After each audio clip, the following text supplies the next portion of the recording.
सभी भारतवासियों को नमस्कार। स्वागत है आपका एक और नए एपिसोड में। आज का एपिसोड बहुत ही इम्पोर्टेंट होने वाला है क्योंकि आज हम हेल्थ के ऊपर बात करने वाले हैं एंड क्या फूड आपको लेना चाहिए, क्या आपको उसमें न्यूट्रिशन वैल्यू टेक इन करनी चाहिए। आज हमारे साथ बहुत ही नॉलेजेबल डाइटिशियन है। ओके, तो मैम थोड़ा सा आप इंट्रोडक्शन दे दीजिए हमारे व्यूअर्स के लिए। बिल्कुल। मेरा नाम नंदिनी सिक्का है, डाइटिशियन नंदिनी सिक्का। मैं क्लिनिकल न्यूट्रिशनिस्ट हूँ, लाइफस्टाइल कोच हूँ और डायबिटिक एजुकेटर हूँ।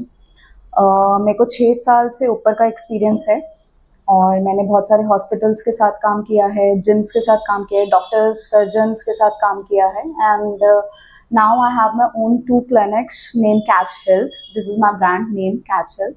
ये मैंने अभी रिसेंटली ही इंट्रोड्यूस करी है। It hardly takes around 3 years for me to build my brand।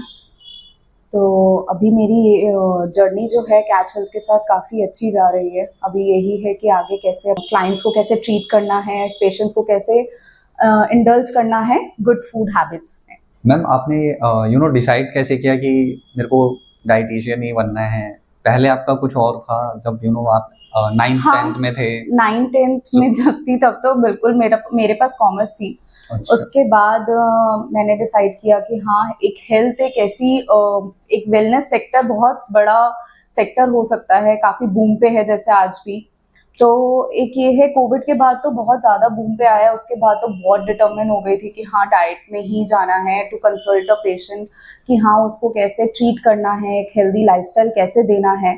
और कुछ मेरे को शुरू से अपने आप को देख के भी लगता था कि मैं काफ़ी पंक्चुअल थी अपने खाने को लेके, लाइफस्टाइल को लेके, even walking, even I am very good at sports and even मेरी मदर, मुझे मेरी मम्मा से बहुत वो मिली थी इंस्पिरेशन, क्योंकि मेरी मम्मा बिल्कुल ऑन टाइम पे खाना, ऑन टाइम पे देना, इवन घर वालों को भी कि कितनी शुगर देनी है, रात को चावल कैसे देने हैं, खाना कैसे खाना है, पूरा एक टाइम शेड्यूल के साथ।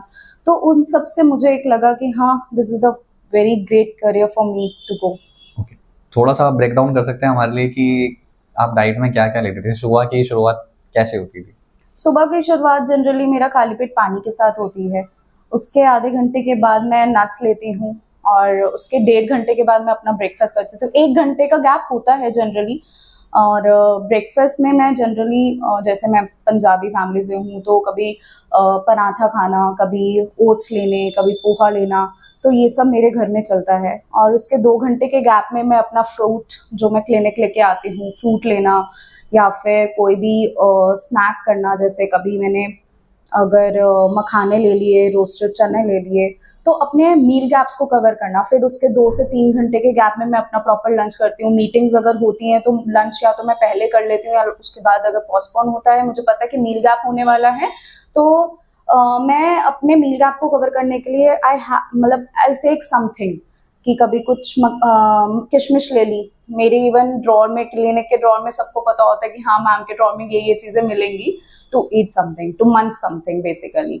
उसके बाद शाम को अपना टी टाइम प्रॉपर रखती हूँ, स्नैक टाइम प्रॉपर रखती हूँ, और रात को डिनर एट मैक्स मेरा डिनर 8 साढ़े 8 तक हो जाता है, and I go to bed around 10-10:30, that's it. And this is जो माय आप रूटीन। स्पोर्ट्स का बता रहे थे उसके बारे में कुछ बताइए। स्पोर्ट्स में हॉकी खेलती थी। हॉकी? या 10th क्लास तक मैंने 9th 10th में बहुत हॉकी खेली है, but not in 11th 12th। तो Okay. उससे मुझे काफ़ी वो मिलता था कि हाँ, मैंने बैडमिंटन बहुत खेला है, हॉकी बहुत खेली है, साइकिलिंग बहुत करी है। सो मैम, फिलॉसफी क्या है न्यूट्रिशन की? What is philosophy of nutrition? Philosophy nutrition की ये है कि मतलब बेसिकली न्यूट्रिशन ना हर इंडिविजुअल की हेल्थ के ऊपर काम करता है। मतलब आपकी सस्टेनेबिलिटी, आपका फूड, आपका कल्चर, आपका रिलीजन, मतलब हर बंदे की इंडिविजुअलिटी अलग है। हर बंदे का मतलब हम इंडिविजुअलिटी का मतलब है कि हम ये कंपेयर नहीं कर सकते कि इसकी हेल्थ और उसकी हेल्थ एक मतलब सेम है, तो हम उसको डिफरेंट लेके चलते हैं न्यूट्रिशन को। आपका फूड कल्चर, आपके कल्चर में कुछ और है, गुजराती के कल्चर में कुछ और है, पंजाबी के कल्चर में कुछ और है, तो हर कल्चर वाइज, रिलीजन वाइज अगर वो खाना खाया जाए तो वो आपके न्यूट्रिशन वैल्यू को वर्सेटाइल करते, वो बढ़ा देता है। तो वो एक न्यूट्रिशन की फिलॉसफी है। आपका माइंडफुल ईटिंग करना सबसे बड़ी बात, तो मतलब एक पोर्शन साइज में कैसे खा रहे हो आप, अवेयर होना, अपने फूड के साथ रिलेशनशिप बनाना, एक long term relation with the food is very important, not for a short term goal कि मतलब हमने सिर्फ अपनी हेल्थ को बस हमने 2 साल तक ठीक रखा और उसके बाद हमने जंक फूड या फिर बिल्कुल माइंडलेस ईटिंग करनी स्टार्ट कर दी, तो वो हमारी लॉन्ग टर्म हेल्थ में काफ़ी नुकसान देता है। ओके मैम, आजकल देख रहे हैं हम जो बच्चे हैं, जो या तो टीनेजर हैं या थोड़ा सा टीनेजर से आगे बढ़ चुके हैं, अक्सर ये देखा गया है कि ना वो ब्रेकफास्ट स्किप कर देते हैं अपना, या अच्छे से नहीं करते, या सिर्फ दूध पीकर चले गए, चाय पीकर चले गए। सो ब्रेकफास्ट की क्या इंपॉर्टेंस है हमारी लाइफ में, आप ये बताइए। ब्रेकफास्ट बहुत ज़रूरी है, it's a very important meal of the day. मतलब आपको अपना एनर्जी बूस्टर देता है ब्रेकफास्ट, आपका एक डे किक स्टार्ट करने के लिए ब्रेकफास्ट बहुत ज़रूरी है। ठीक है, आपका मेटाबॉलिक रेट इंक्रीज करता है, जो हमारी सर्केडियन रिदम है उसको मेंटेन करता है कि रात भर पूरी फास्टिंग हो गई, अब सुबह का एक मील ऐसा होना चाहिए full of protein, carbs, fibre, fats. तो आपका एक ऐसा मील जो आपकी डे को किक स्टार्ट दे, आपके मेटाबॉलिक रेट को इंक्रीज करे, बूस्ट करे बेसिकली, तो it's very important meal of the day. और इसमें मतलब आपका ये है कि एनर्जी के साथ साथ आपका जो मतलब एक स्ट्रेस लेवल है, जो हमारा ओवर ईटिंग का मतलब लेटर ओवर ईटिंग होती है उसका स्ट्राइक कम करता है, मतलब एक सटाइटी लेवल देता है हमें ब्रेकफास्ट के पूरे दिन की, हम ओवर ईटिंग ना करें, तो एक ब्रेकफास्ट मील होना बहुत ज़रूरी है। मैम, एक बैलेंस डाइट क्या है अकॉर्डिंग टू यू, कि कैसे होना बैलेंस डाइट नॉर्मल, मतलब जो लोग फॉलो नहीं कर सकते इतना ज्यादा डाइट का ना, हर किसी के पास या तो सोर्स नहीं है या टाइम नहीं है, आप जैसे कह लो, एक्सक्यूज बहुत रहते हैं लोगों के पास। सो एक बैलेंस डाइट कैसे मेंटेन करें एक नॉर्मल इंसान, ऑफिस जाता है जैसे, सो कैसे मेंटेन करें? बेसिकली बैलेंस डाइट का सिर्फ एक सिंपल मीनिंग होता है वैरायटी ऑफ फूड। जब हमारे वैरायटी ऑफ फूड होगा, क्योंकि variety of food have different kind of nutrients, her variety मतलब हर डिफरेंट काइंड ऑफ फूड में हर डिफरेंट काइंड ऑफ न्यूट्रिएंट्स है जो हमारी बैलेंस डाइट को इन्वॉल्व करता है। बैलेंस डाइट जब हम लेते हैं तो एक तरह से बात आती है कि कार्बोहाइड्रेट्स हमारा 50 to 60% होना चाहिए आपकी कैलोरी के अकॉर्डिंगली, आपका जो प्रोटीन है वो 10 to 35% तक का होना चाहिए आपकी कैलोरी का। ठीक है, अगर फैट्स है same goes with fat, 20 to 35% आपका फैट होना चाहिए आपकी कैलोरी का। तो वो आपको एक प्रॉपर बैलेंस डाइट देता है कि जब हमारा कार्बोहाइड्रेट हमारी एनर्जी को बूस्ट करता है, ठीक है, मतलब it's a essential thing for our energy. ठीक है, प्रोटीन हमारा रिपेयर और ग्रोथ में हेल्प करता है, ठीक है, और फैट हमारे हार्मोन्स के रिप्रोडक्शन के लिए अच्छा होता है। तो एक मतलब तीनों का मिक्सचर होना बहुत ज़रूरी है एक बैलेंस डाइट में। तो जब मतलब ऐसे बहुत लोग होते हैं कि हम रोटी नहीं खाते, मतलब कार्ब्स छोड़ दिया, हम सिर्फ प्रोटीन को हाई इनटेक कर लेते हैं, तो वो एक बैलेंस डाइट नहीं होती। अगर आपको एक हेल्दी रहना है तो आपको एक प्रॉपर तीनों का पोर्शन साइज लेना पड़ेगा, वो होती है बैलेंस डाइट, क्योंकि हर फूड में एक डिफरेंट वेराइटी ऑफ न्यूट्रिएंट्स है। सो अगर मैं थोड़ा सा पूछना चाहूँ, जैसे दाल रोटी लोग बहुत खाते हैं, सो अगर किसी ने दाल रोटी खाई है, सो उससे हमें क्या न्यूट्रिशन वैल्यू मिल रही है? रोटी होल ग्रेन है हमारा, कार्बोहाइड्रेट है, कार्बोहाइड्रेट के साथ हम प्रोटीन दाल ऐड ऑन कर रहे हैं, उसके साथ हम फाइबर सैलेड ऐड ऑन कर लेंगे तो हमारा एक प्रॉपर मील हो जाएगा। हाँ जी, क्योंकि फैट हमारी दाल में है, प्रोटीन हमारी दाल में है, हमें होल ग्रेन एक रोटी आपको वो दे रही है, कार्बोहाइड्रेट फाइबर और ऐड हो जाएगा, तो वो प्रॉपर एक बैलेंस मील, एक बैलेंस प्लेट बन जाएगी आपके लिए। और मैम कोई बच्चा अगर रोल खा ले वो सोचेगा इसमें तो है क्या? हाँ, क्योंकि बहुत सारे बच्चे ऐसे होते हैं, बहुत सारे पेरेंट्स ऐसे आते हैं कि बच्चा रोटी सब्जी या दाल चावल नहीं खा रहा है मैम, तो उसके लिए मैं यही मतलब सजेस्ट करती हूँ कि वेजिटेबल्स को आप रोटी के अंदर मिक्स करके दे दो, उसका अलग अलग आप, जैसे स्प्राउट्स हैं, स्प्राउट्स के चीला बना सकते हो, स्प्राउट्स की इडली बना सकते हो, ताकि आपका बच्चा एटलीस्ट हर एक न्यूट्रिएंट्स को अब्जॉर्ब करे उस चीज़ में।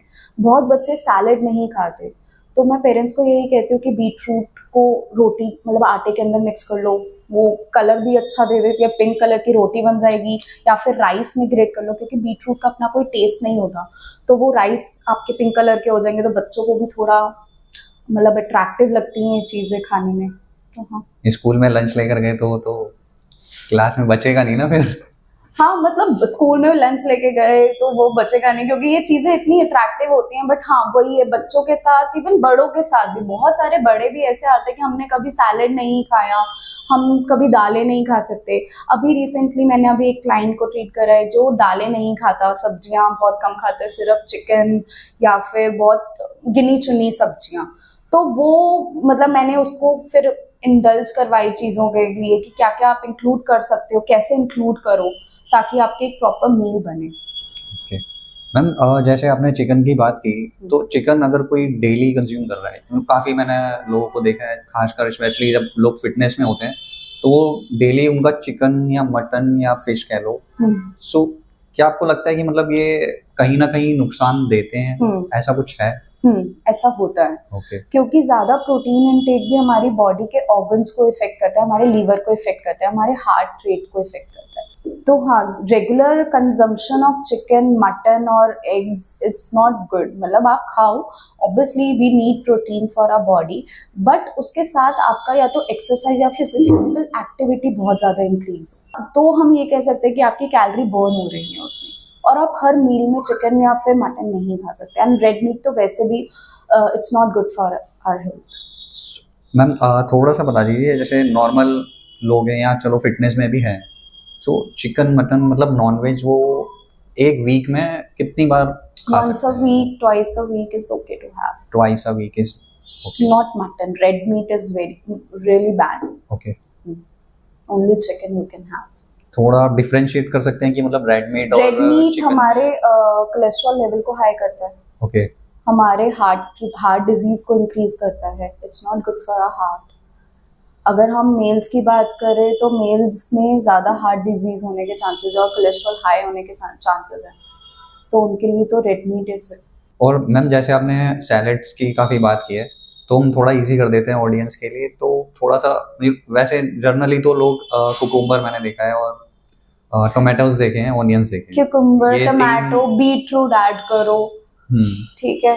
जो हमारी वो समझ में ककड़ी आती है वो ऐड करो। You can add radish, carrot, onions. तो Okay. मतलब सैलेड एक आपका पूरा या तो प्रॉपर बाउल लो, लेट्यूस भी ऐड कर लिए हमने, कोरिएंडर्स भी ऐड कर लिए हमने, हर छोटी मतलब रॉ वेजिटेबल्स, ब्रोकली ऐड कर ली हमने, रेड बीन्स या फिर हमने चिकपीस ऐड कर लिए, चिकपी सैलेड बना लिया।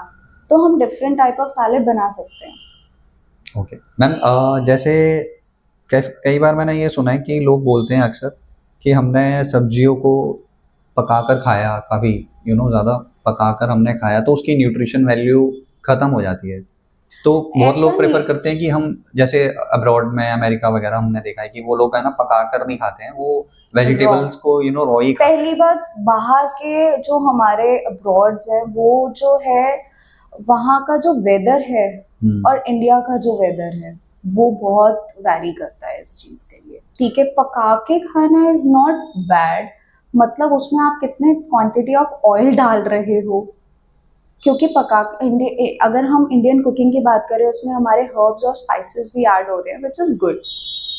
तो ऐसा नहीं है कि हम अगर पका के खाने तो वो गलत है। मतलब अगर हम प्रीवियस आपके दादी या फिर दादा या फिर उनके भी ग्रैंड पेरेंट्स या फिर पेरेंट्स की बात करेंगे तो वो लोग तो हमेशा से ऐसे खा रहे हैं और उनको आज तक कुछ नहीं हुआ। फिर ये अब्रॉड थिंग जो हमारे इंडिया में आज के टाइम पे आ रही है, ठीक है, वो बहुत, ये बॉडी टू बॉडी वेरी करती है और सबसे पहली बात वेदर टू वेदर वेरी करती है। ओके। कि आप किस वेदर पे हो। अगर वहाँ पे वेदर ही इतना ठंडा होता है कि वहाँ पे process food is very common, और आजकल तो यूएस यूके भी हमारे इंडियन कल्चर को अपना रहा है, जो आज की स्टडीज निकल के आ रही है। राइट मैम, एंटीऑक्सीडेंट्स क्या हैं, कितने इम्पोर्टेंट हैं और कौन से फूड से हम ये ले सकते हैं, इंटेक कर सकते हैं? एंटीऑक्सीडेंट एक कंपाउंड है बेसिकली जो हमारी बॉडी को प्रोटेक्ट करते हैं। मतलब हमारे सेल्स को प्रोटेक्ट करते हैं वेरियस डिजीज से, इलनेसेस से, इन्फेक्शन से, हमारे एजिंग को प्रोटेक्ट, मतलब एजिंग को वो स्लो डाउन करते हैं। Okay. वो होते हैं एंटीऑक्सीडेंट्स, एंटी इन्फ्लामेटरी इफेक्ट्स देते हैं एंटीऑक्सीडेंट्स हमारे, जो हार्ट डिजीज को प्रोटेक्ट करते हैं बेसिकली। स्किन हेल्थ के लिए हमारे लिए काफ़ी अच्छे होते हैं। और फूड सोर्सेज पूछे तो बेरीज हो गई, बेरीज हो गई, हमारे सिट्रस फ्रूट्स हो गए, लेमन जैसे। हमारा अगर नट्स में बात करें वॉलनट, अगर सीड्स में बात करें तो हमारा सनफ्लावर सीड एंटीऑक्सीडेंट सीड्स है। और सिनेमन, जिंजर हो गया, turmeric, these are the food which are antioxidants. तो इनका मतलब रेगुलर हम यूज करते रहें हाँ, खाना कंजम्पशन खाने में? हमारा कहीं ना कहीं होता ही रहता है इनका। अच्छा। जैसे लेमन का हो गया कि हमने उसमें लेमन जूस पी लिया या लेमन वाटर ले लिया। और सिनेमन का होता रहता है जनरली, हमने डिटॉक्स वाटर, पूरा इन्फ्यूज वाटर बना लिया फॉर अ होल डे, उसमें हमने सिनेमन स्टिक डाल ली, तो हम इनको यूज़ करते रहते हैं एक नॉर्मल। उसमें जिंजर हमने चाय बना ली, ठीक है। हमारा वॉलनट जो हम ओवरनाइट सोक करके ले सकते हैं, सनफ्लावर सीड्स को हम स्प्रिंकल कर सकते हैं अपने सैलेड्स में, तो ये सब चीज़ें हम कर सकते हैं। मैम, कॉमन मिस्टेक्स क्या करते हैं यूजुअली लोग डेली अपनी लाइफ में? बहुत बहुत कॉमन मिस्टेक्स करते हैं। सबसे पहले तो स्किपिंग मील्स, नंबर वन है स्किपिंग मील्स। वो अपने मील स्किप करते हैं, ये सोचते हैं कि मैं अगर मील, मतलब अगर ब्रेकफास्ट, लंच या डिनर नहीं खाऊंगा, जैसे हमने ब्रेकफास्ट के लिए डिस्कस किया था पहले, अगर हम कोई भी मील नहीं खाएंगे तो हमारी बॉडी काफ़ी हेल्दी रहेगी, हम वेट लॉस करेंगे। एक तो सबसे पहले ये करते हैं स्किपिंग मील्स। सेकंड, हमारी सिडेंट्रिक लाइफस्टाइल, कोई फिजिकल एक्टिविटी नहीं करना, सिर्फ बिंज वॉच करके बैठे रहना, जंक फूड, प्रोसेस फूड लेना, ये हमारा एक है सिडेंट्रिक लाइफस्टाइल। तो उस लाइफस्टाइल को जैसे जैसे हम थोड़ा चेंज करेंगे तो हमारी वो मिस्टेक्स भी खत्म होती रहेंगी। एक सबसे बड़ी बात, फैट डाइट्स करना, हेल्दी डाइट्स को छोड़ के फैट डाइट करना। पतले होने के पीछे 90% लोग फैट डाइट्स और क्रैश डाइट करते हैं, जो हमारी हेल्थ के लिए, हमारी बॉडी के लिए अच्छी नहीं है। ये फैट डाइट थोड़ा एग्जांपल के साथ? फैट डाइट्स जैसे आपका कीटो डाइट, कार्ब्स नहीं खाना, ओके, ठीक है, मतलब वही बैलेंस डाइट प्रॉपर नहीं लेना जो आपकी बॉडी की नीड है, वो होती हैं क्रैश डाइट्स। जैसे कई बिना सोचे समझे सिर्फ गूगल और यूट्यूब पे जाते हैं, अच्छा मुझे रोटी बंद करनी है अपना वेट कम करने के लिए, तो वो रोटी बंद कर देते हैं, वो किसी प्रोफेशनल की हेल्प नहीं लेते हैं, वो किसी की गाइडेंस नहीं लेते हैं, और उनके साथ हेल्थ प्रॉब्लम ज़्यादा होती है, और उनको बाद में जाके ये चीज़ें रियलाइज़ होती हैं कि मैंने उस टाइम पे गूगल पे देख के ये सब किया था, मैंने रोटी खानी छोड़ दी थी, मैंने डिनर छोड़ दिया था, और अब मेरे साथ ये हो रहा है। क्योंकि हार्मोनल चेंजेस होने लग जाते हैं लेडीज़ के साथ, स्पेशली थायराइड इशू होने लग जाता है, मेनोपॉजल फेज बहुत जल्दी आ जाता है, वीकनेस आनी शुरू हो जाती है बहुत जल्दी। तो ये सबसे कॉमन मिस्टेक है कि गूगल और यूट्यूब या सोशल मीडिया बस देख के और क्रैश डाइट और फैट डाइट करनी है, प्रॉपर अपने अकॉर्डिंगली पर्सनलाइज डाइट नहीं लेनी है। तो मेरा सजेशन यही होता है हमेशा कि अपनी बॉडी के अकॉर्डिंगली डाइट बनवाओ, पर्सनलाइज करके बनवाओ, कस्टमाइज करवाओ, जो आपकी बॉडी को एक हेल्दियर वे में लेके जाए। तो these are the common mistakes. Ma'am, obesity के बारे में थोड़ा सा डिस्कस करते हैं। सो जैसे कि इंडिया में अब ओबेसिटी है ना, काफ़ी बढ़ता जा रहा है। बच्चे इनफैक्ट मैं देख रहा हूँ आजकल के काफ़ी वेट गेन कर लेते हैं काफ़ी कम एज में। सो इसका मेन रीज़न क्या है और हम इसे कंट्रोल कैसे कर सकते हैं according to you? Obesity India में इसलिए भी बढ़ता जा रहा है, एक तो प्रोसेस फूड, जब से अपने लाइफस्टाइल को मतलब सबने चेंज किया है, एक सेडेंट्रिक लाइफस्टाइल होना, वो हमारी ओबेसिटी का सबसे पहला कारण यही है। कि इवन बच्चों के साथ भी यही है कि वो जंक फूड, प्रोसेस फूड ज़्यादा खा रहे हैं, ज़्यादा कंज्यूम कर रहे हैं, फिजिकल एक्टिविटी रह नहीं गई है, और वो बैठ के बस वो अपना सिर्फ जंक फूड ही कंज्यूम कर रहे हैं most of the time. Phone चला रहे हैं और फोन चला रहे हैं, स्क्रीन टाइम ले रहे हैं, कोई अगेन वही प्ले टाइम रहा ही नहीं है। या तो वो स्कूल जाते हैं, स्कूल से आते हैं, टीवी देखते हैं, खाना खाते हैं टीवी देखते टाइम, और उसके बाद आते ही वो ट्यूशन चले जाते हैं। मतलब वो उनके पास वो टाइम ही नहीं है कि, और अगर खेलना भी है तो इंडोर ही खेलना है उनको। इवन ये सबसे पहले अगर चाइल्डहुड ओबेसिटी की बात करें, ये पेरेंट रोल का सबसे ज्यादा मतलब मैटर है कि पेरेंट्स को कैसे अपने बच्चों के बिहेवियर में देखना चाहिए, और पेरेंट्स को कैसे बच्चों को समझाना चाहिए इन चीजों के लिए कि टीवी देख के खाना मत खाओ, क्योंकि उनको पता ही नहीं है वो क्या खा रहे हैं, वो पोर्शन साइज क्या खा रहे हैं। उनको यही नहीं पता कि मेरा, अगर मैं एक कटोरी दाल खा रहा हूँ तो ये मेरी बॉडी को कितना हेल्दी रखेगा, मतलब वो कितने पोर्शन में खा रहे हैं, उनको ये नहीं पता। तो वो ओवर ईट करना वो बहुत एक जनरल सी बात हो गई है।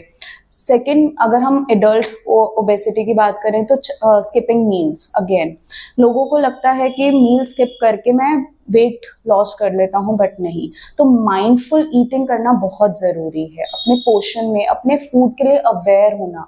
Even relationship with food, build your relationship with food. जब आप खाने बैठो अपने पोर्शन साइजेस को देखो कि आप कितना और क्या खा रहे हो। अगर आपको बाहर का भी खाना है तो 80% जनरली जो हमारा होता है एक न्यूट्रिशन का, 80% आप घर का खाना खाओ और 20% आप बाहर का खाने को इंडल्ज करो, ताकि वो आपकी इम्यूनिटी को भी बैलेंस आउट करता है। तो एक वो चीज हमारे आज के टाइम पे नहीं रही है, ज्यादातर प्रोसेस्ड और जंक फूड ही रिवर्स कर दिया है। 80% बाहर से, 80% बाहर का हो गया और 20% हमारा। तो बेसिकली मैं अपने इवन क्लाइंट्स को ये बात कह देती हूँ, जब वो क्लाइंट मुझे ये बोलता है, टीनेजर क्लाइंट अगर ये बोलता है कि मैम मैं कंट्रोल नहीं कर पाता हूँ, जब वो एक जोमेटो या स्विगी का पॉपअप आता है तो वो कंट्रोल नहीं कर पाता है, तो मैं उसको ये चीज समझाती हूँ कि अभी फॉर अ टाइमिंग आप वो ऐप डिलीट करो, आप अपने खाने पे, न्यूट्रिशन पे वो अपना टाइम दो। अगर आपको लगता है कि हाँ मुझे आज चीट मील चाहिए, या तो आप मुझे कांटेक्ट करो, अगर नहीं आपको लगता है कि मेरे को कुछ भी खाना है तो eat anything you want to eat. मतलब मैं किसी क्लाइंट को ये मना नहीं करती हूँ कि स्पेसिफिकली आपको यही चीट डे करना है या यही चीट मील करना है। अगर आपका मन कर रहा है कुछ भी किसी भी टाइम पे खाने का तो आप खा सकते हो, इट्स जस्ट वो आपको बैलेंस आउट करना आना चाहिए अपनी डाइट में।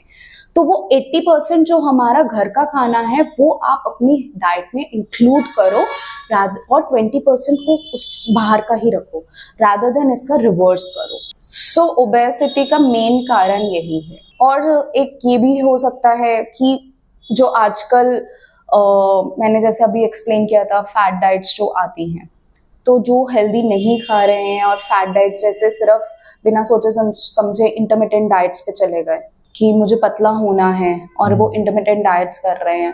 डेफिनेट है कि इंटरमिटेंट डाइट्स का आपको रिजल्ट मिलेगा, लेकिन वो शॉर्टर पीरियड टाइम के लिए मिलता है, वो लॉन्ग पीरियड टाइम के लिए नहीं मिलता है। Okay, yes.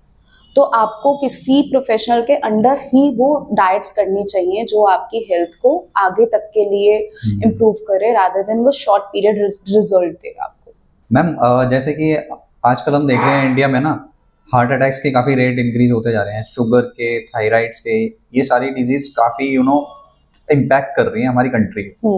सो किसी को अचानक ही हार्ट अटैक आ गया, अचानक ही शुगर हाई हो गया, सो ये सब क्यों हो रहा है, कैसे हम इसको इसका सबसे इम्पोर्टेंट रीजन है स्ट्रेस। ओके, क्योंकि स्ट्रेस सबसे ज्यादा इंक्रीज हो गया है और उसकी वजह से ये सब डिजीज इतनी ज्यादा हाइप पे हो गई हैं। ओवरवेट होना, हेल्दी बैलेंस डाइट नहीं लेना, सेडेंट्रिक लाइफस्टाइल, कोई फिजिकल एक्टिविटी नहीं करना, सारा दिन या तो घर पे या ऑफिस, ऑफिस टू घर, घर टू ऑफिस यही रखना, स्लीपिंग डिसऑर्डर, जब हमें नींद अच्छी नहीं आएगी, स्ट्रेस की वजह से हमारी स्लीप डिस्टर्ब होती है, जब नींद अच्छी नहीं आती है तो हमारी क्रेविंग्स, हमारी sugar cravings, salt cravings increase हो जाती है और उसकी वजह से हमें हमारी अनहेल्दी ईटिंग हैबिट्स इंक्रीज होती हैं। So these are very common basic issues. तो मतलब नॉर्मली अगर मैं बात करूं तो यही है कि अच्छा सोएं, अच्छा सोएं, अच्छा खाएं, स्ट्रेस कम ले। स्ट्रेस के लिए आप मेडिटेशन, योगा अपनी लाइफस्टाइल में ऐड ऑन करें। अच्छा खाने के लिए अगर आपको लग रहा है कि मेरे को कोई गाइडेंस नहीं मिल पा रही है तो डाइटिशियन को हायर करें या लाइफस्टाइल कोच को हायर करें अपने लिए। जो आपके एक पर्सनलाइज प्लान बनाए, जो आपकी शुगर को मेंटेन रखे, थायराइड लेवल्स को मेंटेन रखे, आपकी अगर हार्ट डिजीज है हार्ट डिजीज को मेंटेन रखे, कोलेस्ट्रॉल को मेंटेन रखे। तो जब तक आप अच्छा खाओगे नहीं, अच्छा सोचोगे नहीं, वो कैसे आपकी बॉडी उस पर वर्क करेगी। वैसे ही आजकल हम देखते हैं कि सब्जी वगैरह में लोग इंजेक्शन लगा लगा के दे रहे हैं, वैसे और कुछ वो प्योर भी खा आ रहे नहीं हैं रहा हम। वैसे कुछ प्योर आ नहीं हाँ। रहा है। और प्योर जब जब तक हम सब कुछ नहीं खाएंगे तो सब चीजों से न्यूट्रिशन नहीं आएगा हमारा।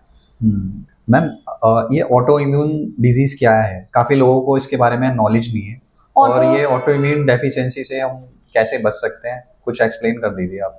ऑटो इम्यून डिजीज जो होती हैं, जैसे रूमेटॉइड अर्थराइटिस हो गया, डायबिटीज टाइप 1 हो गया, या फिर थायराइड हो गया, हाइपर हाइपो, ये सारी ऑटो इम्यून डिजीज है। बेसिकली ऑटो इम्यून डिजीज होती हैं जो हमारा इम्यून सिस्टम जो है वो हमारी खुद की बॉडी के सेल्स पे अटैक कर रहा है। वो हमारे खुद की बॉडी के टिश्यूज पे अटैक कर रहा है, उनको कहते हैं ऑटो इम्यून डिजीज।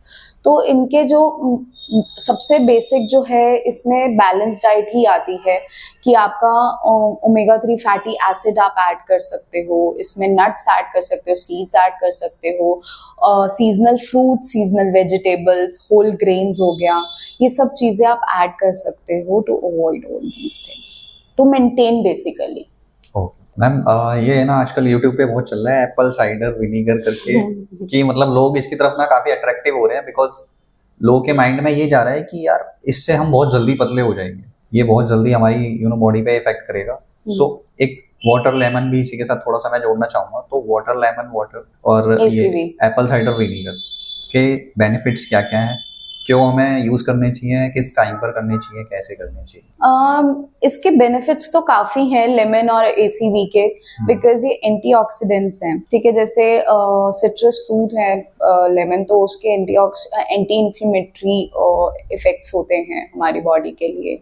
हमारी बॉडी को स्किन के लिए अच्छा है ये काफी, हमारे इम्यून सिस्टम को बूस्ट करता है, मेटाबॉलिज्म को बूस्ट करता है हमारे। तो ये वैसे अर्ली मॉर्निंग नहीं तो आप लेमन किसी भी टाइम पे एक मिड मॉर्निंग मील को लेमन वाटर में एज एन आप इंट्रोड्यूस कर सकते हो अपनी डाइट में। ACV आप एम्प्टी स्टमक ले सकते हो, that is good for your health. तो इसमें कुछ वेट कैटेगरी भी है?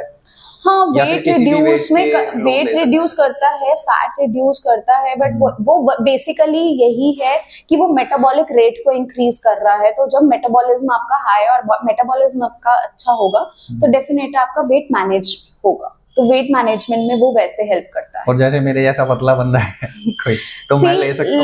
लेमन आप ले सकते हो, ऐसा नहीं है, इट इज गुड, सिट्रस है तो आप लेमन ऐड कर सकते हो। आप वाटर के फॉर्म में ले सकते हो, जूस के फॉर्म में ले सकते हो, लेमन जूस हो गया, लेमन वाटर हो गया, या फिर लेमन स्क्वीज करके आप सैलेड्स के फॉर्म में ले सकते हो। तो you can have lemon, it's good for your skin, ageing control करता है आपकी।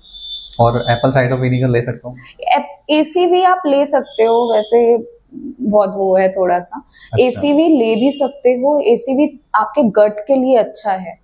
तो जिसको भी गट इशू होता है, IBS के साथ जो बंदा बहुत ज्यादा सफर कर रहा होता है, ACV उसके लिए अच्छा है। सो मैम, आजकल ना लोगों में काफी प्रॉब्लम है डेयरी प्रोडक्ट्स को लेकर, कि कोई बंदा दही खा रहा है सपोज, या तो किसी को दही सूट नहीं कर रही है, जैसे काफी लोगों को है ना मिल्क सूट नहीं कर रहा है, वो वॉमिटिंग आ जाती है हम कह सकते हैं। एंड सो मेरा क्वेश्चन ये है कि जो डेयरी प्रोडक्ट्स में न्यूट्रिशन वैल्यू हैं वो हम किसी और फूड से कैसे ले सकते हैं? अगर मान लो मेरे को कोई एग्स और चिकन पर नहीं जाना है, वेजिटेरियन डाइट ही रखनी है, तो ये भी मैं नहीं ले रहा हूँ, तो डेयरी प्रोडक्ट्स में काफी ज्यादा प्रोटीन भी हमें मिल जाता है अच्छा खासा ठीक ठाक।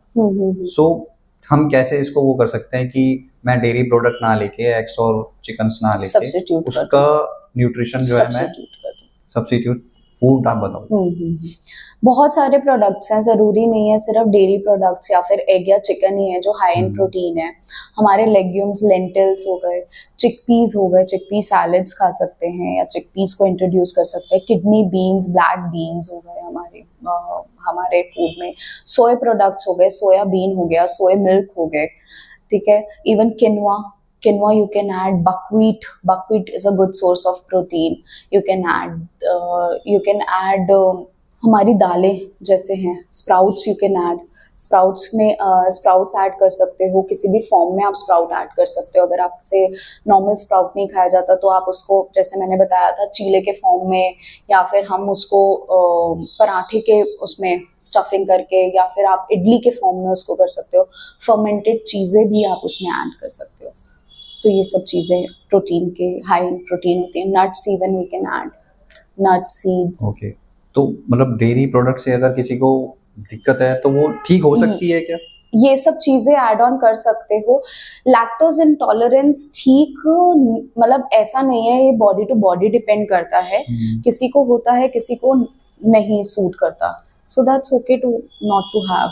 आजकल वीगन डाइट बहुत चल रही है बिकॉज ऑफ दिस, कि डेयरी प्रोडक्ट नहीं ले रहे, बिकॉज डेयरी प्रोडक्ट आजकल फ्रेश भी नहीं आ रहे हैं प्योरली। एक अगर मैं बात करूँ उसकी, तो प्योर भी नहीं आ रहा है। मैम, इवनिंग स्नैक्स में क्या लेना चाहिए? इवनिंग स्नैक बहुत इंपॉर्टेंट टाइम होता है सबके हंगर का, क्योंकि वही एक टाइम होता है जो सबसे ज्यादा हंगर स्पाइक्स होती है, 5 बजे से 7 बजे के बिटवीन। तो मखाने ले सकते हो, फ्रूट ले सकते हो, स्प्राउट्स ले सकते हो, या फिर कुछ किशमिश ले सकते हो। इट्स गुड कि आपका एक मील गैप को मेंटेन करने के लिए आप ग्रीन टी के साथ आप कुछ बिस्किट्स या फिर आप किशमिश ले सकते हो। तो ये सब चीजें आप कंज्यूम कर सकते हो वो इवनिंग स्नैक में। रोस्टेड चना ले सकते हो। बहुत लोगों को मैंने देखा है कि इवनिंग स्नैक्स में ना ऐसे बर्गर खा लिया। हाँ, क्योंकि वो एक वही टाइम होता है। कभी आपने सुना होगा कि पूरे दिन में हमने डाइट तो कर ली, बस शाम को और रात को गड़बड़ हो गई। वो इसीलिए होती है क्योंकि वो एक शाम का जो टाइम होता है ना, बस हमें वो स्नैक का टाइम कंट्रोल करने वाला होता है। अगर हमारे उस टाइम पे कंट्रोल हो गया तो हमारी डाइट, हमारे पोर्शंस बहुत अच्छे से कंट्रोल हो जाते हैं। काफी लोगों को मैंने देखा है कि वो ना स्नैक्स को ऐसा समझते हैं कि पेट भरना है मेरे को। हाँ, पेट तो 2 भरने समोसे के खा लिए, लिए। वो मील गैप कवर करने के लिए बेसिकली। तो मील गैप आप हर 2 से, जब हम एक प्रॉपर डाइट लेंगे, हर 2 से 3 घंटे का एक विद इन 3 आवर्स का गैप रख के हम एक प्रॉपर मील लेंगे अपने पूरे दिन में, तो हमें वो ओवर ईटिंग का या फिर वो हंगर स्ट्राइक नहीं होगा जो हमें जनरली होता है कि स्नैक खाना है तो भैया पेट भर के ही खाना है वो शाम के टाइम पे। तो वो नहीं होगा जब हम एक प्रॉपर एडुकेट टाइम के साथ मील लेंगे। मैम, काफी सारी बातें हो गई हैं हेल्थ के ऊपर। फटाफट से टॉप 5 टिप्स आप बता दीजिए जो लोगों को डेली लाइफ में हेल्प करें। मील स्किप मत करो, फिजिकल एक्टिविटी करो एटलीस्ट फॉर 30 मिनट्स। मतलब 30 मिनट तो हर बंदा निकाल ही सकता है वॉक करने के लिए। तो वॉक पे चले जाओ, रनिंग, स्विमिंग, या फिर कुछ भी आप फिजिकल एक्टिविटी ज्वाइन करना चाहते हैं वो कर सकते हो। योगा, मेडिटेशन स्ट्रेस के लिए, स्ट्रेस रिलीज करने के लिए, जो आपकी मेंटल और फिजिकल हेल्थ को इंक्रीज करे। और साथ में बैलेंस डाइट खाओ। तो फैट डाइट्स या क्रैश डाइट में मत फंसो, एक हेल्दी प्रॉपर मील लो अपने लिए, कोई भी मील स्किप मत करो। और बस मेरे हिसाब से यही टिप्स है, जो मेन टाइमिंग्स का स्केड्यूल बांधो जो हमारा बैलेंस डाइट में काम आता है। ठीक है मैम, वैसे क्वेश्चंस तो मेरे पास काफी सारे हैं बट काफी लंबा हो जाएगा। सो मैं जाते जाते आपसे बोलना चाहूंगा कि आप कोई स्पेशल मैसेज हमारी जनता के लिए आप देना चाहो तो दे सकते हैं। जनता के लिए मेरे पास एक ही टिप्स है, जो हम एक टाइम के लिए बाहर जाते हैं और खाने पे, मूवीज पे इतना खर्चा कर देते हैं, और उसके बाद जब बीमार होते हैं तो सीधा हॉस्पिटल भागते हैं, दवाइयां लेते हैं। तो मैं यही कहूंगी कि वो खर्चा आप अपने हेल्थ को या लाइफस्टाइल को मेंटेन करने के लिए, या न्यूट्रिशनिस्ट या फिर कोई जिम में आप, या फिर स्पोर्ट की कोई मेंबरशिप लेके आप कर सकते हो। अपनी हेल्थ को बेसिकली, अपनी बॉडी को हेल्दी बनाने के लिए दे सकते हो, रादर देन कि आप मेडिसिन पे, जब मैं बीमार हो जाऊंगा तब मेरे को जरूरत पड़ेगी। तो वो उस इतना वेट मत करो उस चीज के लिए, अभी से उस चीज पे काम करो अपनी हेल्थ के लिए, कि मुझे एक न्यूट्रिशनिस्ट की और प्रॉपर एक गाइडेंस की जरूरत है अपनी बॉडी, अपनी हेल्थ को अलाइन करने के लिए। तो जनता के लिए बस यही मैसेज है कि पर्सनलाइज, मतलब ब्लाइंडली सोशल मीडिया पे बिलीव मत करो कि मैं ये डाइट करूंगा तो मैं ऐसे हो जाऊंगा, मैं अगर ऐसे करूंगा तो, मतलब मैं अगर फैट डाइट्स या क्रैश डाइट करूंगा, मील नहीं खाऊंगा तो मैं पतला हो जाऊंगा। तो ब्लाइंडली ट्रस्ट किसी पे भी मत करो। अपनी बॉडी के लिए पर्सनलाइज प्लान बनवाओ, प्रॉपर गाइडेंस लो किसी प्रोफेशनल के under, and that's it. This is the most important tip for जनता from my side. Thank you so much ma'am, आपने हमारे लिए टाइम निकाला थैंक यू आकाश, और बहुत प्रीशियस टाइम अपना दिया। थैंक यू आज सो का मच, पॉडकास्ट हम यहीं पर समाप्त करते हैं। Thank you so much. Thank you, और बाकी जिसको पार्ट 2 चाहिए वो कमेंट्स में जल्दी जल्दी पार्ट 2 लिख दे, सो हम सेकंड पॉडकास्ट भी जल्दी लाएंगे। Thank thank you. यू।